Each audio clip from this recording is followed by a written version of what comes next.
kitabi Awarifil Ma'arif, pada kitab Awarifil Ma'arif.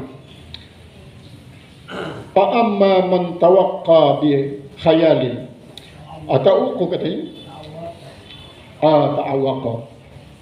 Fa amma man ta'awwaqa, maka adapun orang-orang yang dirintangi katanya. Jadi kalau di dalam itu kitab Imam Ghazali yang terakhir, apa namanya kitab itu? Yang terakhir, kitab yang terakhir Imam Ghazali. Di situ ada dua kitab sebenarnya. Yang paling akhir di saat dia menulis kitab itu, hinggap seekor lalat yang diberikan minum sampai puas. Itu kitab yang ke-200, tulisan daripada Imam Ghazali.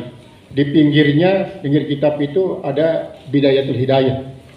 Kitab apa namanya? Itu ada Al-Awaiq. Minhajul Abidin ya. Minhajul Abidin ini. Itu kan Awaiq. Awaiq ini rintangan. Sama dengan itu. Jadi orang yang ada yang dirintangi dengan khayal. Au qana'a bimahalin, atau kadang-kadang dia merasa cukup dengan satu tempat. Walam yahkum asasa khulwatihi, dan dia tidak menghukumkan akan dasar-dasar khulwatnya. Artinya dia tidak mengukuskan untuk dasar dengan khulwatnya ikhlas. Dia memang berkhalwat ya, tetapi dia tidak mendasari akan khalwatnya itu dengan ikhlas. Fayadkhulul khalwatah, maka dia masuk dengan khalwat bizur, dengan dosa. Artinya begini, kalau khalwat itu ada yang yang bidayah, ada yang nihayah, seperti yang dibicarakan tadi. Kalau Sayyidi Syabul Qadilani, bidayahnya 25 tahun, nihayahnya sampai meninggal. Kalau bidayahnya itu ya tidak bertemu dengan siapapun, sedangkan khalwat yang nihayahnya itu tetap dia bergaul. Sehingga Sayyidi Syabul Qadir Jailani pun mengartikan tasawuf itu adalah suatu ilmu yang mengajarkan kita hati senantiasa dekat kepada Allah, sedangkan tubuh kita senantiasa dekat bersama makhluk. Jangan tinggalkan bergaul bersama sesama manusia, karena dengan bergaul itu kita tahu bahwa diri kita itu menjadi orang ujub, menjadi orang takabur, menjadi orang sum'ah, menjadi orang yang tidak sabaran dan lain sebagainya dengan bergaul itu. Karena apa? Itu lebih baik daripada mulazamatul bait. Ya, itu artinya al-mu'asyaratul basyariyah khairun min mulazamatil bait. Yaitu adalah bergaul bersama orang banyak itu jauh lebih hebat dibanding dengan tetap tinggal di rumah saja tidak pernah bergaul. Mungkin apa? Kita takut dosa, mata kita bisa nanti berdosa, telinga bisa berdosa kalau kita bergaul. Kalau begitu kita nanti tidak beristighfar, hanya tinggal di rumah, tidak beristighfar karena menganggap diri suci. Itu. Dia tidak bertobat, dia cukupkan dirinya dengan amal saleh, karena amal saleh juga menghapus dosa. Nah, akhirnya tidak beristighfar, tidak mau bertobat. Qala al-musannif rahimahullahu ta'ala, maka dia masuk ke khalwatnya bizur dengan dosa, wa yakhruju bil gurur, dan dia keluar dengan tipuan. Dia keluar dari khalwatnya dengan tipuan. Payar padal ibadati, maka dia meninggalkan ibadat. Artinya apa? Dia terus berpenampilan kayak orang gila, padahal dia tidak gila. Dia tidak gila. Supaya apa? Supaya dia tidak ibadat. Nah itu artinya apa? Berbeda dengan yang majzub. Kalau yang majzub itu berbeda. Kalau ini dia sengaja berpenampilan kayak orang gila, lalu dia beribadat.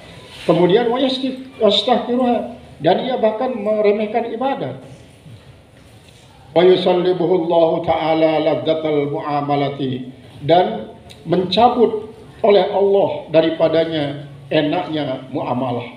Allah mencabut lazat ibadah, lazatul muamalah, lazatul taat. Wa yuzhibu an qalbihi wa yazhabu an qalbi, atau wa yuzhibu an qalbihi batas syariat. Allah menghilangkan dari hatinya kehebatan syariat. Jadi dia anggap remeh sudah, syariat itu hampas, itu apa yang pas-pas ini. Oh, dia akan menjadi isi keranjang sampah. Dia katakan ampas itu sih syariat. Wah, ini berarti sudah takabur dia. Dia tidak sadar bahwa dia tidak bisa sampai kepada tarekat tanpa syariat. Wa yaqtadihu fid dunya wal akhirah. dan dia terkenal jahat jadinya di dunia dan akhirat. Akhirnya semua orang tahu dia di dunia akhirat sebagai penjahat. Karena apa? Dia sudah dicabut lazatul ibadahnya pada dirinya. Faya'lam as-sadiqu annal maqsuda, maka mengetahuilah oleh orang yang as-sadiq annal maqsuda minal khalwati, bahwa maksud daripada khalwat itu apa? At-taqarrubu ilallahi, yaitu berdekatkan diri kepada Allah Ta'ala bi imaratil awqat, dengan meramaikan waktu-waktu. Itu maksud daripada khalwat, bukan mengosongkan diri, mengasingkan diri di dalam ruang kemudian dia tidak beribadah. Lihat saja seperti Juraij dia berhalwat kan, tapi dia berhalwat berarti ibadatnya itu sangat semangat ibadah, cuma ilmunya yang kurang, ilmu akhlaknya terutama sekali. Dia tidak tahu bagaimana caranya menyahut kalau dipanggil oleh ibunya. Berkali-kali dipanggil oleh ibunya, kemungkinan ibunya ingin sesuatu hajat yang harus terpenuhi, tapi menyahut pun tidak, dia sibuk dengan wiridnya. Padahal sesungguhnya wirid yang paling utama adalah berkhidmah kepada ibu. Wirid yang paling utama. Ibu ini adalah merupakan gaus daripada 1000 gaus. Makanya ibu-ibu ini, ibu-ibu yang hadir di belakang, baik calon ibu maupun sudah jadi ibu, berbahagialah jadi ibu. Makom ibu-ibu adalah jauh lebih tinggi daripada gaus-gaus yang ada. Yang penting ibu bersabar ketika menghadapi suami yang berperilaku yang macam-macam. Bersabar dalam mendidik anak-anak. Bersabar dalam menghadapi suasana bagaimanapun. Itu akan menjadi lebih tinggi daripada 1000 gaus pada anaknya, ya, pada anaknya. Kemuliaan daripada seorang ibu. Nah, ini Juraij seperti yang diceritakan dalam banyak kitab, dia tidak pernah menyaut dipanggil oleh ibunya. Akhirnya tanpa sadar ibunya, mudah-mudahan kau mendapat fitnah dari Allah Ta'ala. Doa ibu walaupun diucapkan dalam keadaan emosi, dikabulkan oleh Allah Subhanahu wa Ta'ala. Oleh sebab itu, ibu-ibu jangan pernah mendoakan anaknya dengan doa yang tidak-tidak, walaupun betapapun marahnya. Bagaimanapun marahnya, jangan doakan anaknya dengan yang tidak-tidak. Berkata kotor pun jangan, bagaimanapun marahnya. Karena begini, sekali ibu-ibu mengucapkan kalimat itu nanti akan jadi kebiasaan. Artinya apa? Bagaimanapun marahnya seorang ibu terhadap anaknya, jangan pernah mengucapkan kalimat yang jelek. Jangan mengucapkan kalimat yang jelek. Jauh. Mungkin. Salah. Itu. Bila perlu ucapkan kalimat yang baik-baik kepada anak-anak tersebut bagaimanapun marahnya.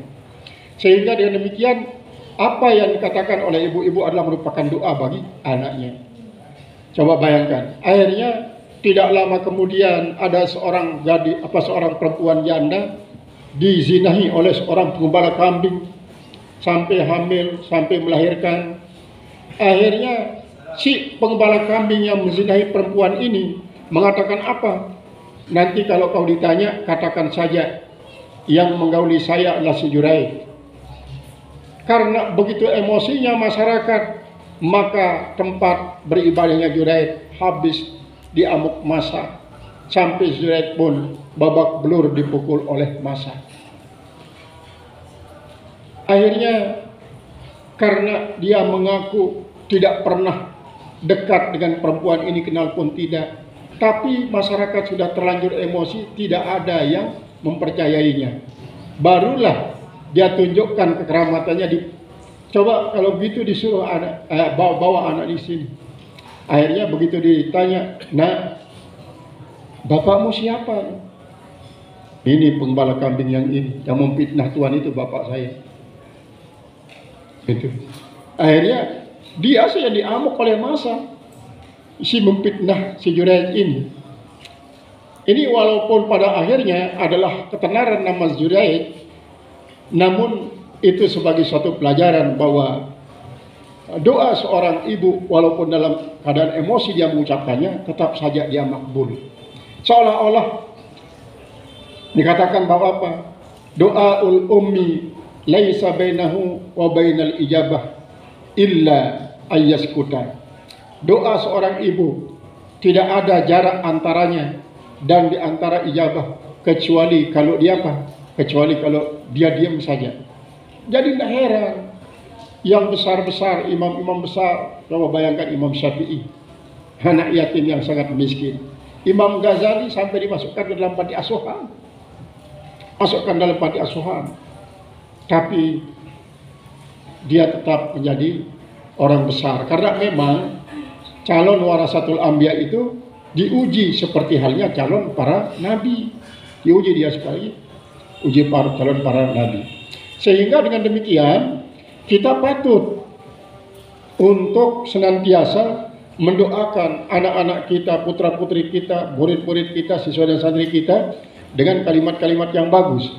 Karena apa? Ucapan bagus bagi seorang yang soleh akan menjadi suatu jalan pembuka pintu pembuka jalan yang terus-menerus bisa menjadi suatu kenyataan. Nah, sekarang orang yang tidak berniat ikhlas dalam takarrub, dalam berkhalwat, maka masuknya itu dosa, keluarnya itulah tipuan. Maka dia membuang ibadat akhirnya, kemudian cabut halawatul ibadatnya. Sedangkan maksud daripada khulwat itulah takarrub ilallah, dengan meramaikan waktu-waktunya, mengisi waktu dengan apa? Mendekatkan diri kepada Allah. Waqaful jawarih, dan termasuk bagian daripada khalwat adalah kaful jawarih, yaitu adalah menahan akan anggota anil makruhat daripada yang makruh-makruh. Fayasluhu liqaumin min arbabil khulwah, maka sangatlah pantas bagi satu kaum daripada orang yang menjalani khulwat itu apa? Mudawamatul aurat, terus menerus berwirid, wa tawzi'uha alal awqati, dan membagi-baginya atas berapa waktu. Misalnya di pagi berapa kali ya la ilaha illallah, kemudian pada waktu sore berapa kali ya la ilaha illallah, terus dibagi-bagi terus waktu-waktunya. Itu caranya. Ini termasuk mengajarkan ilmu yang diamanahi oleh Allah Subhanahu wa taala kepada kita, itu termasuk wirid. Karena apa? Sekaligus adalah melatih keikhlasan, melatih kesabaran kita. Walaupun kita digaji, walaupun kita dihonor, belum seberapa itu arti daripada honor ini dibanding dengan betapa besarnya faedah daripada mengajarkan ilmu yang diamanahkan oleh Allah Subhanahu wa taala kepada kita. Itu termasuk bagian daripada wirid. Makanya al-makfurlah orang tua kita Tuan Haji Ahmad Sanusi, beliau mengatakan bahwa wirid yang terbaik adalah wirid mengajarkan ilmu, mengajarkan apa saja yang kita bisa, sehingga itu lakukan secara istiqomah. Dengan demikian kita akan sampai kepada Allah Subhanahu wa taala, karena ilmu itu merupakan bagian daripada amanah daripada Allah Subhanahu wa taala. Qala wa yasluhu lil qaumin dawamul murakabah, dan pantas juga bagi satu kaum itu terus murakabah. Ya, di dalam tarekat ada namanya zikir murakabah. Zikir murakabah itu setelah zikir nafas, zikir latifah, itu ada zikir murakabah. Artinya saat-saat kita memang coba merenungkan, mengawasi dari pagi sampai sore ini, berapa perbuatan bagus yang saya lakukan, berapa perbuatan jahat yang terlanjur saya lakukan. Itu diawasi. Termasuk murakabah ini adalah mengawasi akan hati kita yang kira-kira akan lupa kepada Allah, bagaimana caranya supaya tetap ingat kepada Allah.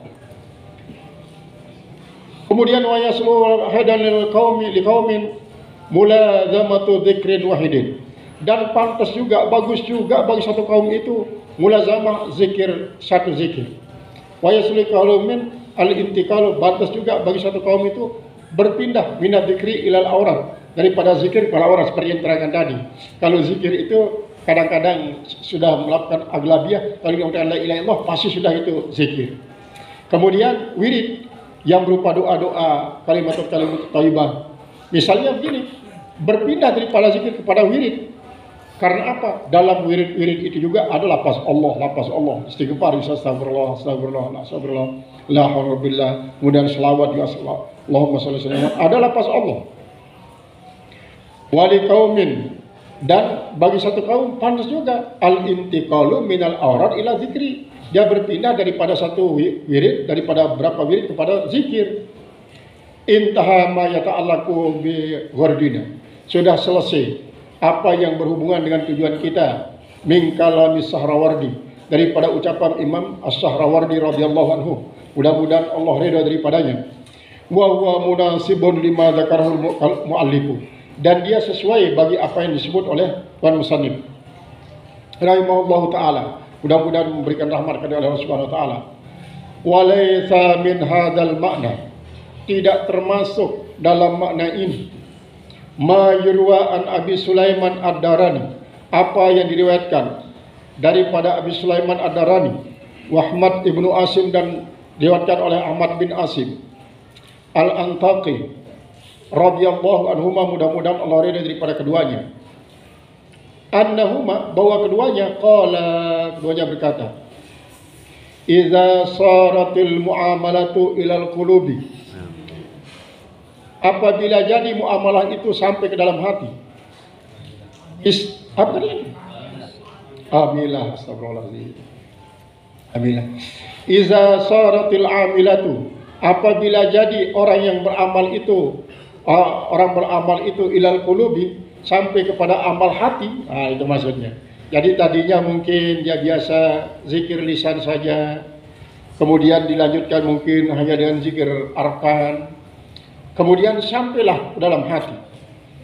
Istarahatil jawarihu, kemudian istirahat semua anggotanya.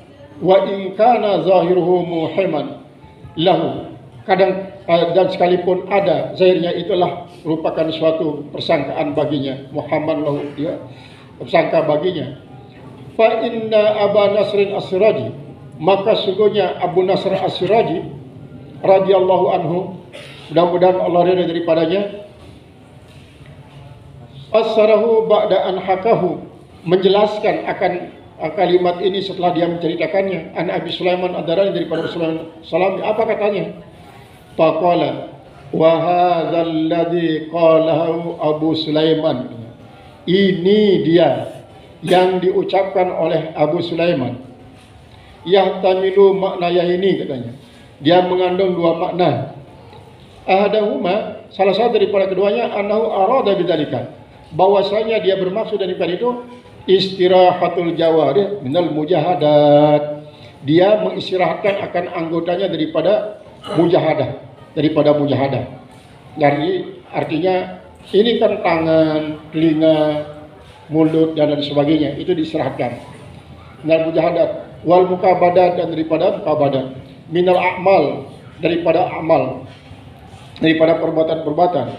Idza ishtagala bihifzi qalbihi, apabila dia sibuk dengan memelihara hatinya. Artinya sengaja misalnya dia terus murakabah hatinya, mengawasi hatinya, maka supaya dia tidak terhalangi untuk murakabah hatinya ini, dia coba fokus. Dia tidak berkata-kata, dia juga tidak melihat. Pokoknya yang ia lakukan adalah yang wajib-wajib dan sunat muakkad saja. Sedangkan yang lain-lainnya dia istirahatkan. Dia fokus kepada hatinya, tetap ingat kepada Allah Subhanahu wa taala.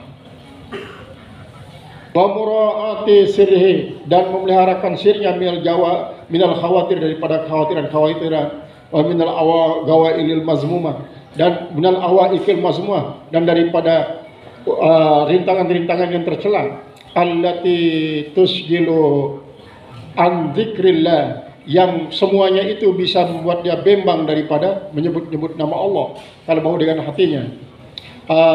artinya kalbu oleh hatinya, wa yahtamilu aidan, dan ini juga mengandung pengertian annahu arada bidzalika, bahwasanya dia bermaksud dengan itu ayyatamakkana minal mujahadati, bahwa dia tetap daripada mujahadat, artinya tetap saja, wal a'mal, dan amal perbuatan-perbuatan. Artinya pengertian yang kedua katanya dia tetap saja melakukan perbuatan-perbuatan yang zahir, amal yang zahir, dan ibadat-ibadat yang zahir, tidak mengistirahatkan daripada yang zahir itu.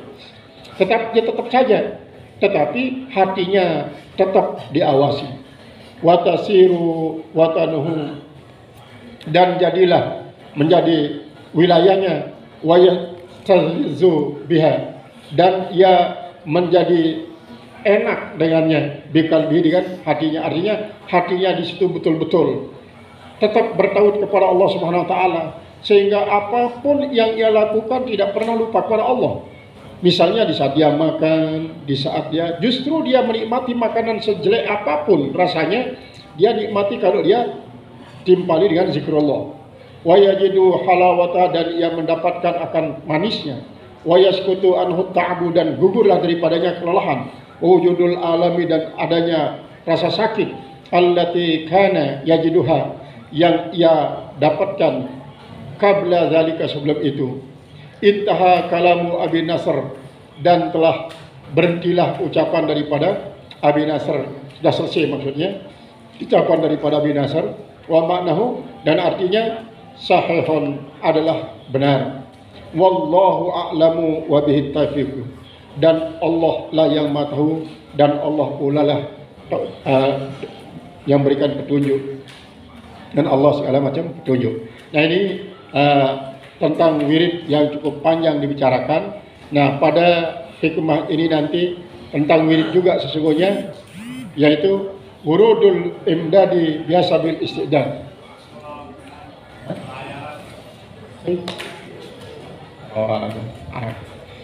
Mungkin saya dalam berwirid sekecil apapun, tapi istiqomah.